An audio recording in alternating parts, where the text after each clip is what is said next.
इस टाइम जो मार्केट में जेएस पेडे जो है one of the best product है। अभी सही। मार्केट में किसी बैंक के पास इस लेवल की प्रोडक्ट नहीं है और इसके अंदर हमने एड ऑन्स किए हुए हैं इंश्योरेंस के बेनिफिट्स को। कोई भी जो ऐसा बंदा जो हमारे साथ ऑन बोर्डेड है तो उसको in case of accident death उसको 15 लाख रुपीस मिलते हैं क्योंकि उसने हमारे साथ जेएस पेडे का एग्रीमेंट साइन किया हुआ है। मोबाइल स्नैचिंग पे भी हम उसको ऑफर कर रहे होते हैं और आप खुद तो अंदाजा कर सकते हैं कि एक बंदा जिसकी सैलरी उसको मिली और उसके साथ उसका मोबाइल स्नैच हो गया, जी। तो अगर मोबाइल स्नैच हो गया तो मार्केट में आपको पता है इस टाइम मोबाइल्स बड़े महंगे हैं, तो It's a उसके major लिए तो setback to yes their monthly budget sort हाँ, of. तो उसमें हम मोबाइल स्नैचिंग के अगेंस्ट उनको 1 लाख रुपीस दे रहे होते हैं।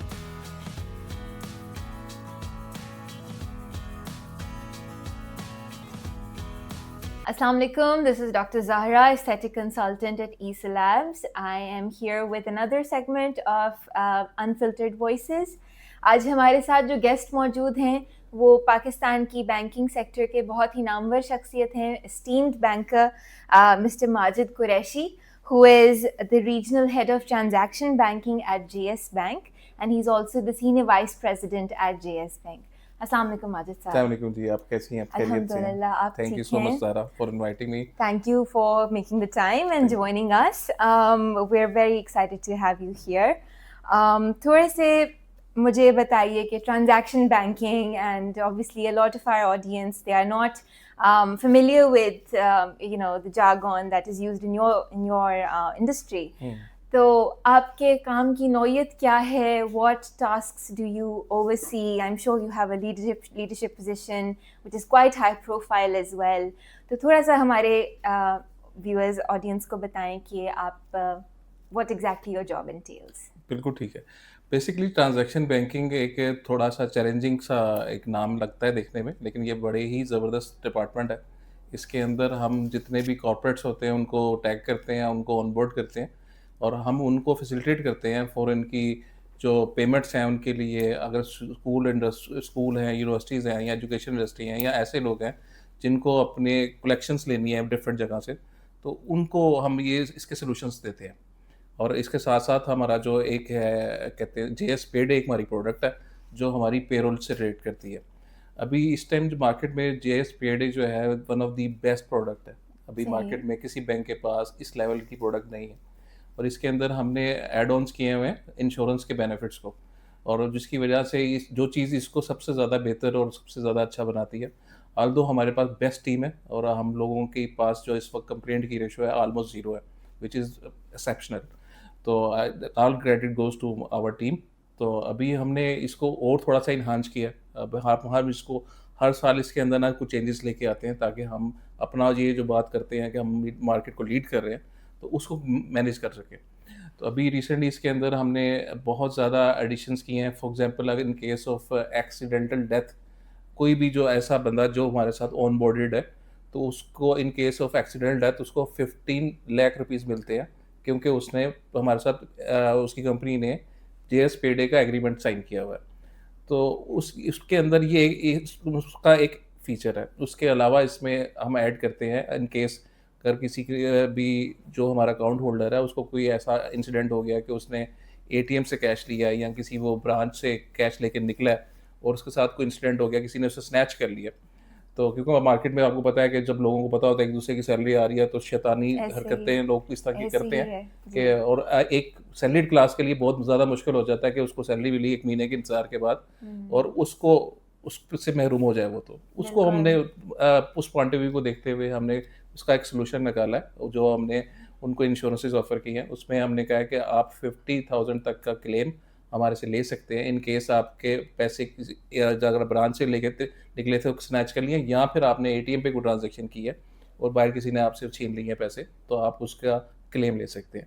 लाइकवाइज इसी तरह से हमारे पास इस मोबाइल स्नैचिंग पे भी हम उसको ऑफर कर रहे होते हैं और आप खुद तो अंदाज़ा कर सकते हैं कि एक बंदा जिसकी सैलरी उसको मिली और उसके साथ उसका मोबाइल स्नैच हो गया, जी। तो अगर मोबाइल स्नैच हो गया तो मार्केट में आपको पता है इस टाइम मोबाइल्स बड़े महंगे हैं, तो It's a उसके लिए major तो setback to yes their monthly budget sort हाँ, of. हाँ तो जी। उसमें हम मोबाइल स्नैचिंग के अगेंस्ट उनको 1 लाख रुपीस दे रहे होते हैं कि जी। वो साल में एक दफ़ा हमारे से ये कह सकते हैं कि जी उनके मोबाइल गुम गया था, तो उसके लिए वो जस्ट एक पुलिस रिपोर्ट के साथ हमें वो उसका क्लेम फॉर्म देते हैं तो हम उनको उसको रिफंड कर रहे होते हैं। इसी तरह से हमने उनको एक्सीडेंटल इमरजेंसी की भी सर्विस दी हुई है इन केस वो बाइक पे आ रहे थे तो उनका कोई एक्सीडेंट हो गया, या उनको कोई इस तरह गाड़ी में भी आ रहे थे तो कोई कोई भी किसी तरह की भी एक्सीडेंटल इमरजेंसी हुई है, तो वो किसी भी हॉस्पिटल में या किसी क्लिनिक में जाके उसका ट्रीटमेंट लेंगे, तो उस ट्रीटमेंट का भी वो बिल दे के उसका भी वो हमारे से रीइंबर्समेंट ले सकते हैं। तो ये वो कुछ चीज़ें हैं जो हमने इसके अंदर ऐड की हैं।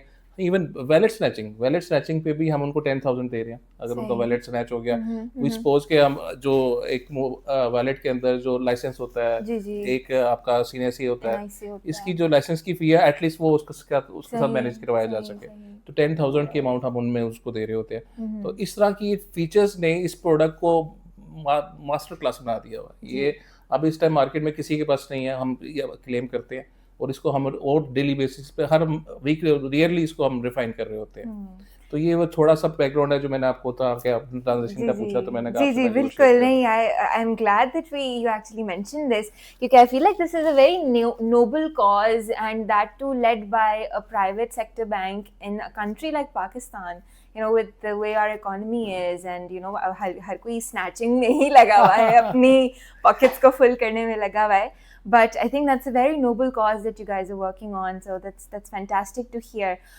बाकी मुझे ये बताइए कि जिस तरह आपने I mean I'm really glad to hear कि इंश्योरेंस दिए बगैर मंथली डिडक्शंस के बगैर आप हेल्थ इंश्योरेंस भी प्रोवाइड कर रहे हैं स्पेशली इन इमरजेंसी सिचुएशंस क्योंकि वही एक चीज़ होती है ज़ाहिर अनफोर्सीन है तो वही जो मंथली बजट में जैसे पहले मैंने कहा कंस्ट्रेंट्स आ कि वो जाते हैं। अपसेट हो जाता है तो I think that's fantastic even मैं इस पे मेंशन करना चाहूँगा जी कि जी अभी हमने कुछ यूनिवर्सिटीज़ को टैप करना शुरू किया। जी जी तो हम एक दफ़ा पंजाब यूनिवर्सिटी में हमने अपना ये प्रोडक्ट को बताया, सही तो हमें वहाँ से पता चला कि वहाँ से कनेक्ट हुए हम लोग। हमें जो गवर्नर ऑफ पंजाब सरदार सलीम रज़ा साहब हैं, उन्होंने हमें इनवाइट किया, मुझे आके कहा, वो बुलाया कि जी आप आएँ और आके मुझे बताएं ये आपके पास क्या प्रोडक्ट है जो आप यूनिवर्सिटी में जाके लोगों को बता रहे हैं।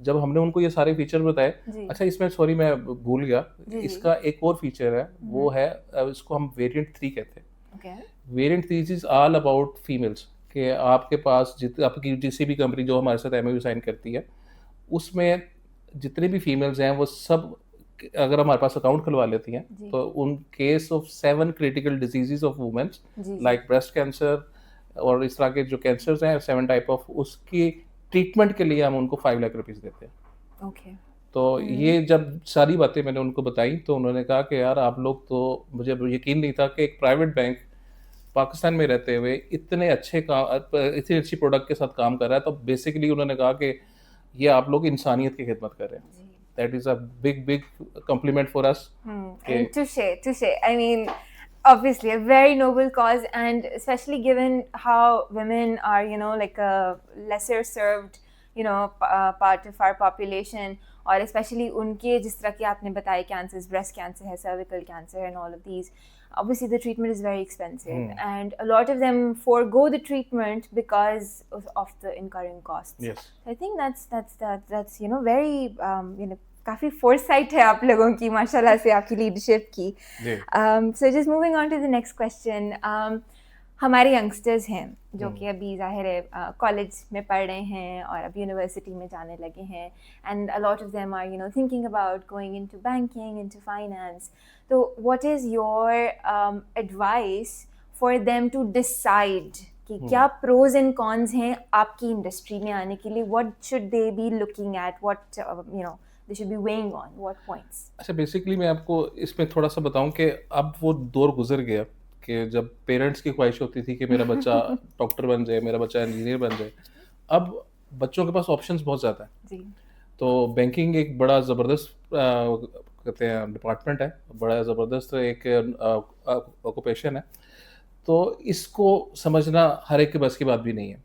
वो लोग जो समझते हैं कि वो सोशलाइज ज़्यादा अच्छा कर पाते हैं, जिनको अपनी पीआर इंक्रीज़ करने का शौक़ है, उनको ट्रैवलिंग पे से मज़ा आता है ट्रैवलिंग करने में, तो उनके लिए तो ये बेस्ट चीज़ है। जब ज़्यादातर ऐसे लोग जो मार्केटिंग को पसंद करते हैं, एक्सट्रोवर्ट्स बेसिकली एक्स्ट्रोवर्ट्स, बिल्कुल राइट वर्ड आपने यूज़ किया। जी तो इन लोगों के लिए ये बेस्ट प्रोफेशन है। जी आपकी थोड़ी बहुत नॉलेज हो अकाउंट्स के बारे में, आपको अकाउंट्स समझ आता हो, तो आपके लिए वो चीज़ों को सीखना और समझना बहुत ज़्यादा आसान हो जाता है। अभी एक स्टेट बैंक ने आज से कुछ साल पहले एक इनिशिएटिव लिया था, तो उन्होंने मैनेजमेंट ट्रेनिंग ऑफिसर्स का ना कहते हैं टेस्ट रखना शुरू कर दिया था कि जितने भी ग्रेजुएट्स होते थे वो एमटीओ के लिए अप्लाई कर सकते थे, मैनेजमेंट सही ट्रेनिंग ऑफिसर्स के लिए। सही वो एक ऐसा प्रोग्राम है, उसके दौरान वो लोगों को ट्रेनिंग मिलती है, वो बैंक्स में आते हैं और आके वो हर डिपार्टमेंट में काम करते हैं। वो अपनी ट्रेनिंग के दौरान उनको समझ आ जाती है कि क्या हम इस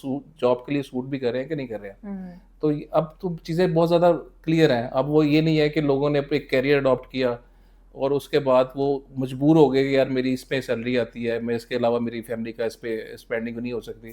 तो वो उसको ही लेके चल रहे हैं। माइंडसेट नहीं है, लेकिन वो उस डिपार्टमेंट में बैठे हैं और वो उसमें ही वो काम करते चले जा रहे हैं। इवन रिटायर्ड भी उसी डिपार्टमेंट से हो रहे हैं। there's तो no अब ladder in that yes department yes yes basically, yes right? ये अब चीज़ें मार्केट से ना खत्म होती जा रही जी हैं। जी लोगों को जी समझ आ गई है जी ये मेरा फील्ड है, ये नहीं फील्ड है। जी तो ये चीज़ें आप कह सकते हैं स्पेशलाइजेशन की तरफ चले गए हैं हम लोग। जी जी जी जी सही so you're saying extroverts who are good at maths उनके लिए basically आपका field है and who love to travel as well. Yes yes सही so थोड़ा सा एक सीरियस क्वेश्चन है जो कि ज़ाहिर है हमारी जनरेशन मिलेनियल्स एंड जेन ज़ी का क्योंकि we're entering the workforce now and we see our parents उन्होंने काफ़ी सेविंग्स की होती हैं लेकिन ज़ाहिर है economy at their time their prime जब वो लोग काम कर रहे थे और अब जिस तरह से है विद जो ट्रेडिशनल एसेट्स लोग इस्तेमाल करते थे फॉर इन्वेस्टमेंट्स प्रॉपर्टी है गाड़ियाँ gold, all of the traditional routes that we had, वो अब out of reach होते जा रहे हैं और आपका क्या advice है with the current job market to the millennials and the Gen Z या whoever's joining the workforce now कि वो किस तरह से अपना portfolio basically align करें कि एक तो जिस तरह जाहिर है there's a college tuition for future children उनका एक concern है काफ़ी ज़्यादा because tuitions are through the roof and आपका retirement plans हैं उसके लिए basically keeping that in mind life insurance तो ये जो बड़े बड़े expenditures हैं and then of course millennials के बारे में तो कहा जाता है they will never be home owners so how do we become home owners Majid साहब very good question. I think so कि मैंने काफ़ी ज़्यादा पॉडकास्ट किए हैं लेकिन इस तरह का क्वेश्चन मेरे से किसी ने नहीं पूछा। लेकिन ये बड़ा ज़बरदस्त इसका आपने चीज़ों को एक ही क्वेश्चन के अंदर लिंक किया है। तो मैं इसमें आपको ये बताऊंगा कि देखें सेविंग की हैबिट तो शुरू से ही डालनी पड़ती है, चाहे वो बैंकर हो चाहे वो किसी भी फील्ड का बंदा हो, उसको ये पता होना चाहिए कि मुझे सेविंग करनी है। अच्छा हो क्या गया है कि हम एक ना अजीब सी रेस में डल गए हैं। हमने ये देखना शुरू कर दिया कि यार इसने ये ब्रांड पहना है तो मैंने भी वैसा ही ब्रांड पहना है। कंज्यूमरिज्म यस तो उसकी वजह से भी हमारी जो स्पेंडिंग का ना बजट बहुत ज़्यादा हो गया हुआ है। तो अब आप इससे पहले ये देखें कि हमारे से पहले का जो दौर था उसमें एक फैमिली के पास एक गाड़ी होती थी। ऐसे आज हर एक फैमिली में जो भी अर्निंग हैंड है उसकी ख्वाहिश है कि वो एक गाड़ी ले।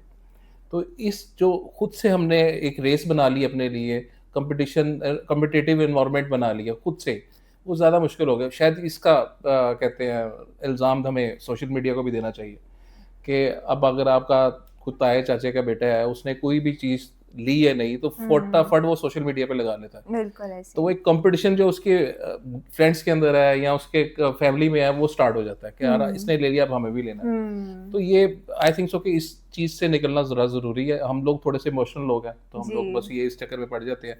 अच्छा दूसरी चीज़ जो सबसे बड़ी चीज़ है जो एक एज अ बैंकर मैं कहना भी चाहूँगा और एक एज अ पाकिस्तानी भी मैं इस बात को बहुत ज़्यादा समझता हूँ और मैं जहाँ भी जाता हूँ मैं ये बात करता हूँ कि हमें अपनी लोकल प्रोडक्ट की तरफ आना होगा। जब और आप ये देखें कि जितनी भी लोकल प्रोडक्ट्स मार्केट में अवेलेबल होती हैं वो जो दूसरी इंपोर्टेड कहते हैं आइटम्स होती हैं उनसे वो ऑलमोस्ट हाफ रेट पे होती हैं, even less right very yes, rightly. yes. तो हमें एक तो उसको अगर हम अपने आप को चेंज कर लें, अभी देखें अभी हमने एक कैंपेन चलाई और लोगों ने बड़ा ज़बरदस्त इस पे काम किया। हमने इसराइल की जो चीज़ों थी आइटम्स थी उनको बाइकआउट कर दिया और हमने क्या किया कि हमने लोकल ब्रांड्स को अडॉप्ट किया जी।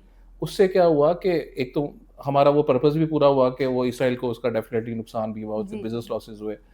तो और अब जैसे नाम नहीं लेना चाह रहा लेकिन वो जो हमारे फूड चेन्स हैं उन्होंने ऐसी ऐसी भी प्रोमोशन निकाल दी कि शायद किसी तरह से हम रीगेन कर ले अपने बिजनेस को।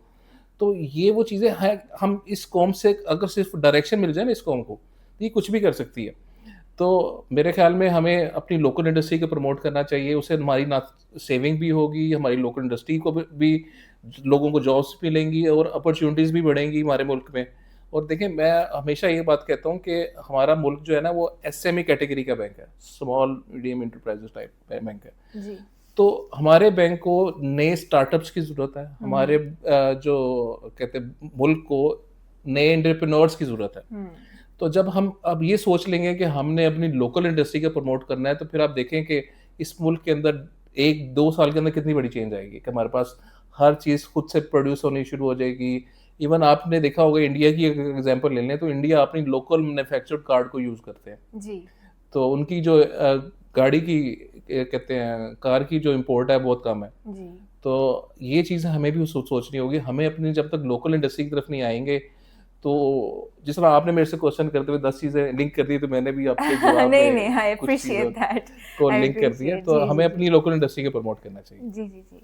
सो just a side question from हमारी जो लोकल इंडस्ट्रीज़ की बात है, कि आप जिस तरह मेरा फ़ील्ड है एस्थेटिक्स का, उसके अंदर हम काफ़ी सारे प्रोडक्ट्स ऐसे यूज़ करते हैं जो कि हम इम्पोर्ट ही करते हैं, and us as doctors usually trust those brands who are which are imported. वही चीज़ अगर हमें लोकल में मिलेगी तो हमें थोड़ा-सा इफ़ी डाउट होगा कि इसकी क्वालिटी उस तरह की है कि नहीं। So do you think going global with our products and obviously then getting ISO certified, उसकी quality checks अगर हों, तो that will actually promote जो आप बात करें कि local products की तरफ फिर हम आएँ? बिल्कुल, बिल्कुल, आपकी बात बिल्कुल सही है। हम लोगों की एक जनरली सोच होती है कि यार ये लोकल है तो शायद थोड़ी चीप होगी, जी। या इसकी प्राइस भी हम देखते हैं तो हम कहते हैं यार वो 400 की मिल रही थी, ये 100 की कैसे मिल रही है? तो वो 100 के अंदर हम उसको उसके ना वो जो कहते हैं उसकी स्टैंडर्ड को वैल्यूएट कर लेते हैं कि यार नहीं, ये कोई हल्की क्वालिटी की चीज़ होगी। तो ऐसा नहीं है, हमें एक दफ़ा उसको इस्तेमाल करना चाहिए।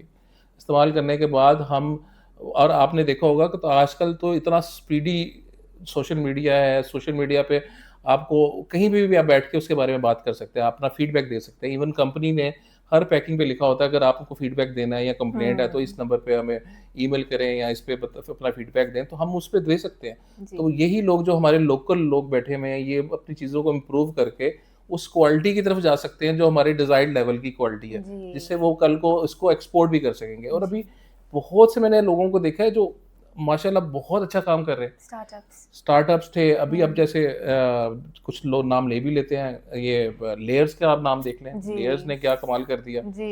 अभी जो हमारी वो नेक्स्ट कोला थी, वो माशाल्लाह काफ़ी ज़्यादा बिज़नेस ग्रैब कर चुकी हुई है। बिल्कुल ऐसे ही तो है। अपॉर्च्युनिटीज़ है, जस्ट हमें अवेल करना है और लोगों को डायरेक्शन देनी है, तो इंशाल्लाह चीज़ें बेहतर होंगी इंशाल्लाह। जी। ठीक है माजिद साहब, थोड़ा-सा I will tangent back towards you कि आपकी लीडरशिप जॉब है जी। And it's a high stakes job, obviously it's a private sector bank, और I believe there is JS investments as well, वो भी आपका ज़ाहिर है आपके अंडर ही आता है समहाउ। नहीं, मेरे अंडर बट तो नहीं आता, लेकिन ये है ओके, कि एक वन ऑफ द प्रोडक्ट है one हमारी। of the जी। product of your franchise. तो stakes are high, stresses बहुत ज़्यादा, and आप overworked भी होते होंगे बहुत ज़्यादा, क्योंकि आपका job description काफ़ी wide है, वसी है। तो how do you keep yourself calm and grounded in such situations, in stressful situations? ठीक है, आपने बहुत अच्छा क्वेश्चन किया, अनदर वेरी गुड क्वेश्चन। देखिए, स्ट्रेस हम खुद से बनाते हैं। जी। स्ट्रेस तब बनता है जब हमें अपने काम की समझ नहीं हो, या हमें ये पता हो कि शायद हमारा जो काम है या हमारी जो जॉब है वो इस अच्छे लेवल की नहीं है, या कि अच्छे मकसद के लिए नहीं है। तो हम खुद इस चीज़ों को खुद से अपने ऊपर क्रिएट करते हैं। अगर हमारी कैपेसिटी लेवल अच्छा नहीं है, तो आपको स्ट्रेस होगा कि यार मैं इतना कॉम्पिटेंट ही नहीं हूँ कि मैं ये जॉब कर सकूँ, क्योंकि मुझे उसकी समझ ही नहीं आ रही है, तो उसका भी एक स्ट्रेस है। तो हमें अपनी स्किल्स पे काम करके और अपने जो चीज़ों को खुद से समझना होगा कि यार मेरा ये काम है और ये शायद इसकी देखिए, कोई भी इंडस्ट्री है, उसमें कोई भी जो इंडिविजुअल है ना, वो एक बड़ा की रोल प्ले कर रहा है। बिल्कुल। उसको इस बात को समझना बड़ा ज़रूरी है कि आपका काम इम्पोर्टेंट है, स्पेशली इन बैंकिंग। हमारा तो काम ही देखें जी, सर्विस इंडस्ट्री है ना हमारी। जी, जी, जी। तो हमारी तो हर काम के साथ एक पूरी दुनिया अटैच्ड होती है। तो मैं समझता हूँ कि मुझे तो ये अपना काम बहुत पसंद है, और आपकी बात बिल्कुल सही है कि मैं बड़ी एक हेक्टिक रूटीन गुजारता हूँ, और मुझे बड़ा मज़ा आता है कि जब मैं थक के शाम को घर जाता हूँ, तो मुझे बड़ा मज़ा आता है कि यार मैंने आज कोई अच्छा काम किया है, मैंने कुछ अच्छे लोगों को मिला हूँ। देखिए, बैंकिंग में आपकी लर्निंग बहुत ज़्यादा है, क्योंकि हम फॉर एग्ज़ाम्पल जैसे मैं पंजाब के रीजन को देखता हूँ ट्रांज़ैक्शन बैंकिंग के लिए, तो मेरी जो ट्रैवलिंग होती है वो मुल्तान भी होती है, फैसलाबाद भी होती है, सियालकोट भी होती है, गुजरांवाला भी होती है, यानी कि ऑल सिटीज़ ऑफ पंजाब में मेरी ट्रैवलिंग होती है। जी। वहाँ पे हम डिफरेंट किस्म के लोगों को मिलते हैं, डिफरेंट इंडस्ट्री के लोगों को मिलते हैं, तो मेरी अपनी लिए बहुत ज़बरदस्त है कि मैं लोगों को मिल के सीख रहा होता हूँ, और मैं समझता हूँ कि इंसान अपने आखिरी वक्त तक सीख रहा होता है, बिल्कुल। और जो लोग नहीं सीख पाते वो शायद वो भी शायद स्ट्रेस का शिकार हो जाते हैं, जो अपने आप को इम्प्रूव नहीं कर पा रहे हैं। तो आपकी बात बिल्कुल सही है, स्ट्रेस बेसिकली मेरे समझ में मुझे तो ऐसा लगता है कि अगर आपको अपने काम की समझ है और आपके पास हाई एंड टारगेट्स आ गए हैं, तो आप अपनी कैपेबिलिटीज़ को चैलेंज कर रहे हैं। मैंने हमेशा अपने ऑफिशियल स्ट्रेस को अपने लिए चैलेंज समझ के किया, और जब आप देखें किसी भी टफ सिचुएशन को फेस करते हैं, तो आपके जो अंदर का टैलेंट है वो पॉलिश हो रहा होता है, आपकी स्किल्स इन्हांस हो रही होती हैं, आपको पता चलता है कि यार ये इस मुश्किल वक्त से मैं गुजर गया हूँ, तो अब मुझे मेरे में कुछ मैंने लर्न किया था, और उसको मैंने इम्प्लीमेंट किया, तो उससे मैंने ये कुछ सीखा, तो आपका विजन भी बढ़ गया, आपने कहते हैं शाबाश भी मिल गई आपको, आपने अपने टारगेट्स भी पूरे कर लिए। तो मेरे इस नज़दीक तो स्ट्रेस एक चैलेंज है, ये ऑफिशियल जो टास्क आती हैं वो एक चैलेंज के लिए तरह होती हैं। तो और मेरे ख्याल में कि जैसे हमने शुरू में बात की थी कि जो बैंकिंग के माइंडसेट के लोग हैं ना, उनको ही बैंकिंग की तरफ आना चाहिए। जो ट्रैवलिंग नहीं कर सकते या जो सोशलाइज नहीं कर पाते, वो लोग मिसफिट हैं इस इंडस्ट्री के अंदर। So if you're not able to perform basically at your job, that is the root of stress. एक Is चीज that सॉरी what? मैं ज़रा इसमें एक और चीज़ ऐड करना जी चाहूँगा, please. स्पेशली देखिए, अगर आप किसी भी आप भी माशाल्लाह डॉक्टर हैं, तो दो ही प्रोफेशन ऐसे हैं जिसके ड्रेसिंग से लोग पहचान लेते हैं, Doctor and lawyer. Doctor and bankers. Bankers. लोगों के ख्याल में है कि जो बैंकर्स है वो वेल ड्रेस्ड ही होगा, सही सही। और इसी तरह से डॉक्टर्स भी माशाल्लाह सारे वेल ड्रेस्ड होते हैं। जी। तो अगर किसी को, अब बहुत से लोग ऐसे होते हैं, मेरी टीम में कई लोग होंगे जिनको अपनी ड्रेसिंग का ही शौक नहीं है, तो मैं उनको यही कहता हूँ कि यार आपको अगर ड्रेसिंग का शौक नहीं है, तो आपको बैंकिंग में नहीं आना चाहिए, क्योंकि आपकी ड्रेसिंग आपको सबसे बीच में प्रोमिनेंट करती है कि आप हाउ टू ड्रेस अप। अभी मैं एक बड़ा अच्छा बच्चा है, वो हमारा ना उसको बेटर अपॉर्चुनिटी मिली तो वो रिज़ाइन करके जा रहा था, तो वो उसने मुझे कहा कि सर मैंने आपसे ना कुछ चीज़ें बहुत ज़्यादा सीखी। मैंने कहा चलो अच्छा यार, अगर तुमने कुछ मेरे से सीखा, क्योंकि मेरा एज अ लीडर काम यही है कि मैं अपने जूनियर्स को मेंटोरशिप दूं और उनको चीज़ों के बारे में सिखाऊं। उसने कहा सर मैंने डेली जब आपको सुबह देखता हूँ ना, आप बड़ी ज़बरदस्त तरीके से ऑफिस आते हैं, आपने वेल ड्रेस किया होता है, आपने आपकी जो टाई की नोट है वो बड़े प्रॉपर तरीके से लगी होती है, कभी मैंने आपका बटन खुला हुआ नहीं देखा, तो मुझे ऐसा लगता है कि आप एक किसी मकसद के लिए बैंक में आते हैं। तो मैंने उसको यही कहा कि हाँ मैं बिल्कुल ऐसा ही समझता हूँ, बल्कि एक मौके पे मैंने एक बात की थी तो वो बड़ी पॉपुलर भी हो गई, तो मैंने उनको ये कहा कि मुझे किसी सीनियर ने कहा था कि तुमने अगर बैंकिंग में आना है ना, तो माजिद की तरह आना, जैसे ये डेली दुल्हा बन के आता है ना, तो आपने इस तरह से अपने आप को हमेशा से तैयार होके आना है। तो आप ये समझिए, देखिए फॉर एग्जांपल अब कोई भी हमारा जो लिसनर इसको सुन रहा होगा या देख रहा होगा, तो जब कभी हमारी शादी होती है तो हमारा जो मोटिवेशन लेवल और चीज़ें सबसे अच्छी उस दिन लग रही होती है। तो अगर आप डेली ही ऐसा ड्रेसअप करके आएँ कि आपको चीज़ें बहुत अच्छी लगनी, आपको चीज़ें ऑटोमेटिकली आसान होनी शुरू हो जाएंगी। आपको अपना मकसद का पता होगा, अपने मिशन का पता होगा कि यार मैंने आज ये करना है। और मेरे नज़दीक तो एक डेली का पूरा दिन जो है ना, आपकी डेली रूटीन जो है वो मैटर करती है कि आप अपने चीज़ों को कैसे लेके चल रहे हैं। तो ड्रेसिंग भी बहुत ज़रूरी है जी बैंकिंग में। So power dressing for the battle, basically. Yes, all right, fantastic. Thank you for those golden words. और just as a closing remarks, आपके क्या हैं हमारे youth के लिए, how to make Pakistan prosper with the things how they are going, what we can do on an individual level, even though we have talked about a lot of those measures. लेकिन just आप एक मुझे थोड़ा last message बता दीजिए उनके लिए. देखिए, मैंने जैसा अभी थोड़ी देर पहले एक बात की थी, ये पाकिस्तान एक बड़ा खूबसूरत मुल्क है और हमारे पास तो इतना टैलेंट है, लेकिन उसको टैलेंट को डायरेक्शन नहीं मिल रही थी। लेकिन मैं कुछ अरसे से देख रहा हूँ, जैसे मैंने शुरू में आपको बताया कि मेरा यूनिवर्सिटीज़ में बहुत ज़्यादा आना-जाना है। देखें, आपको मुझे वो किसी ऑथर की बात याद है, लेकिन मुझे ऑथर का नाम याद नहीं है। उसने कहा था कि अगर आपने किसी सोसाइटी को चेंज करना है, तो वहाँ के एजुकेशन की जो इंडस्ट्रीज़ है, उनको बदल दो। तो मुझे बड़ी खुशी है कि मैंने काफ़ी यूनिवर्सिटी के वीसीज़ को मिला हूँ, तो उनके अंदर ये चेंज है। वो चाहते हैं कि वो स्किल्स की तरफ आएँ, वो जो पुराने कोर्सेज़ से निकल के डिफरेंट डिग्रीज़ भी करवाना चाह रहे हैं। तो ये जो सोच है ना, जो चेंज हुई है, फॉर एग्ज़ाम्पल एआई के अंदर अब डिग्री प्रोग्राम शुरू हो गया। तो ये जो चेंज हुई है ना, इस चेंज से बहुत ज़्यादा फ़र्क पड़ेगा और हमारी कौम को जो सिर्फ़ एक डायरेक्शन ही चाहिए होती है। अब जैसे इन्क्यूबेशन सेंटर्स थे, वो आज से कुछ अरसे पहले नहीं थे। मेंटरशिप आज से कुछ अरसे पहले नहीं थी। तो लोग लैग कर रहे थे, लोगों के पास डिग्री लेने के बाद कोई मेंटरशिप नहीं थी, कोई पता नहीं था, तो लोग क्या करते थे, बाहर ही देखते थे कि यार, इवन यूनिवर्सिटी आपको कहती थी कि आप ये डिग्री करेंगे तो आपको इतने की नौकरी बाहर मिल जाएगी। तो इस कौम को सिर्फ डायरेक्शन की ज़रूरत है और हमारी जो जनरेशन है, जेन ज़ी है और उसके बाद भी जो लोग आ रहे हैं, तो उन सबको एक अच्छी डायरेक्शन की ज़रूरत है। और पाकिस्तान बहुत खूबसूरत मुल्क है, हमें इसकी यूटिलिटी को फ़ायदा उठाना चाहिए और हमें इसको मैं समझता हूँ कि जो यूथ है ना, वो सिर्फ अपने आप को ये मेजर कर लेना कि उसने किस डायरेक्शन में जाना है, उसकी क्या स्किल्स हैं और उसके लिए क्या फील्ड है, तो उसके लिए सब चीज़ें आसान हो जाएंगी। बाकी जो आपको पता है कि अब ये जितने भी इवेंट्स हो रहे होते हैं, अभी आप लोगों का बड़ा ज़बरदस्त एक इवेंट हुआ, तो वहाँ पे उन इवेंट्स को अटेंड करना चाहिए। उसमें आपको अपने उस माइंडसेट के लोग मिलते हैं, उनसे नेटवर्किंग करें, तो यूथ को ऑटोमेटिकली डायरेक्शंस मिलनी शुरू हो जाएंगी। So exposure, networking, Yes. and having the right direction is your conclusion about that. जी, बहुत शुक्रिया माजिद साहब, आप आए, हमें बहुत अच्छा Thank you लगा. so much. Thank you for your time, and we'll see you guys next time. Thank you so much. Allah Hafiz.